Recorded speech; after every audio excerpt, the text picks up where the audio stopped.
Hello guys, welcome back to my another video. അപ്പോൾ ഇന്ന് ഞാൻ വന്നിട്ടുള്ളതെന്ന് വെച്ച് കഴിഞ്ഞാൽ ഒരു ട്രാവൽ വ്ളോഗാണ്. പക്ഷേ സ്റ്റാർട്ടിങ്ങിൽ കുറച്ച് പരിപാടി ഉള്ളത് കൊണ്ട് അതൊക്കെ തീർത്തിട്ട് വേണം ഇന്നത്തെ യാത്ര തുടങ്ങാൻ.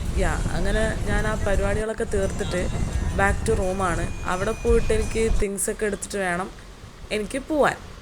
ഞാനിപ്പോൾ കോഴിക്കോടിൽ നിന്ന് എറണാകുളത്തേക്കാണ് ട്രാവൽ ചെയ്യാൻ ഉദ്ദേശിക്കുന്നത്. അങ്ങനെ ഞാൻ എൻ്റെ സാധനങ്ങളൊക്കെ എടുത്ത് റെയിൽവേ സ്റ്റേഷനിലോട്ട് പോവാണ്. ഏറെക്കുറെ ഇപ്പോൾ സമയം എന്ന് പറയുന്നത് 3:30 ആയിട്ടുണ്ട്. പറയാതിരിക്കാൻ വയ്യ, ഇവിടുത്തെ ചൂട്, വെയിൽ, പൊടി ഒരു രക്ഷയില്ല. അങ്ങനെ അതൊക്കെ താണ്ടി ഞാനിത് ആ റെയിൽവേ സ്റ്റേഷനിൽ എത്തിയേക്കുവാണ്. ഞാൻ ഒരുപാട് നേരത്തെ ആയിപ്പോയി, ഒരുപാടല്ല, ഒരു അരമണിക്കൂറൊക്കെ.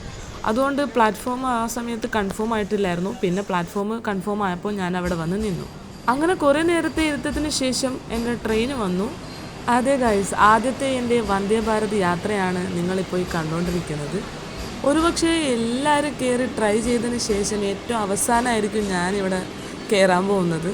എന്തായാലും നല്ല രസമുണ്ടായിരുന്നു. കാരണം അടിപൊളിയായിട്ടുള്ളൊരു വൈബാണ്. നമുക്ക് ആ ഒരു പുറത്തത്തെ വിൻഡോ സീറ്റിലൂടെ കാണുന്ന ആ ഒരു വ്യൂസൊക്കെ നല്ല രസമുണ്ടായിരുന്നു. പിന്നെ കുറച്ചൊക്കെ ഷോ ഇരിക്കട്ടെ എന്ന് വെച്ചു.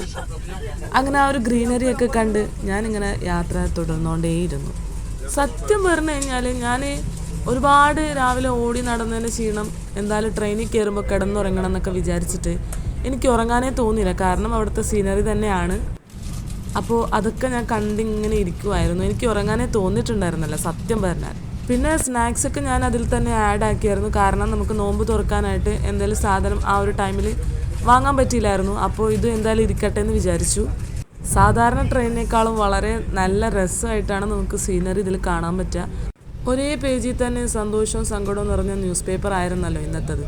അങ്ങനെ ആ പരിപാടിയും കഴിഞ്ഞ് നോമ്പ് തുറക്കാനുള്ള സമയമാകുമ്പോൾ ചൂടുവെള്ളം അതിൽ ഞാൻ ചായൻ്റെ പൗഡറൊക്കെ മിക്സ് ചെയ്തു. പിന്നെ ഇവിടെ നട്ട്സ് ഉണ്ടായിരുന്നു, പിന്നെ ബണ്ണുണ്ടായിരുന്നു, പിന്നെ കടലക്ക. അങ്ങനെ എൻ്റെ നോമ്പ് തുറ സുഖസുന്ദരമായിട്ട് തന്നെ എന്തായി തുറന്നു. ഒരുപാട് തവണ ഞാൻ ഈ റൂട്ടിൽ കൂടി സഞ്ചരിച്ചതാണ്.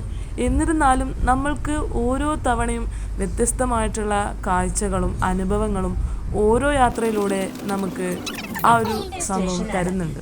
എന്തോ അത് ഭയങ്കര ഇഷ്ടമാണ്. ഞാനതൊന്നും ആസ്വദിച്ചിട്ട് തന്നെയാണ് എപ്പോഴും പോയിക്കൊണ്ടിരിക്കുന്നത്. ഈ ഒരു വന്ദേ ഭാരത് യാത്ര എന്ന് പറയുന്നത് ഏകദേശം ഒരു ഫ്ലൈറ്റിൽ പോകുന്ന ഒരു ഫീല് തന്നെയാണ് കേട്ടോ. എല്ലാവരും അത് പറയുന്നത് കേട്ടപ്പോഴും അതൊന്ന് എക്സ്പീരിയൻസ് ചെയ്യണമെന്ന് വല്ലാത്തൊരാഗ്രഹമായിരുന്നു. എന്തായാലും ആ ഒരു ആഗ്രഹം ഈ ഒരു ട്രാവലിലൂടെ സാധിച്ചതിൽ ഞാൻ ഒരുപാട് സന്തോഷവതിയാണ്. സത്യം പറഞ്ഞാൽ ഞാൻ നേരത്തെ പറഞ്ഞ പോലെ ട്രെയിനിൽ കയറി ഉറങ്ങണം എന്നൊക്കെ വിചാരിച്ചതായിരുന്നു. പക്ഷെ എന്തോ അവിടുത്തെ കാഴ്ചകൾ എന്നെ ഉറക്കാൻ സമ്മതിച്ചില്ല ഗായ്സ്. അങ്ങനെ ഏറെക്കുറെ എത്താറായി. ഇറങ്ങാൻ വേണ്ടിയിട്ട് വെയിറ്റ് ചെയ്ത് നിൽക്കുകയാണ്. ഈ ഒരു യാത്ര എനിക്ക് തീർച്ചയായും ഒരു വ്യത്യസ്തമായ അനുഭവം തന്നെയാണ് സമ്മാനിച്ചത്. അങ്ങനെ ഞാൻ ട്രെയിൻ ഇറങ്ങിയിട്ട് റൂമിലോട്ടാണ് പോയിക്കൊണ്ടിരിക്കുന്നത്. ഒരുപാട് സന്തോഷമുണ്ട്. ഇനിയും എനിക്കിതുപോലെ ഒരുപാട് വ്യത്യസ്തമായിട്ടുള്ള യാത്രകൾ ചെയ്യാൻ സാധിക്കട്ടെ എന്ന് ആശംസിക്കുന്നു. ഹേ ഗായ്സ്, അങ്ങനെ ഞാൻ യാത്രയൊക്കെ കഴിഞ്ഞു, എറണാകുളം എത്തി. സത്യം പറഞ്ഞാൽ ചത്ത കണക്കിനുണ്ട്, എനിക്കറിയാം. നല്ല ടയർഡ്നെസ് എൻ്റെ ഫേസിൽ തന്നെ അറിയുന്നുണ്ട്. എന്തായാലും കുഴപ്പമില്ല, നല്ല രസമുണ്ടായിരുന്നു.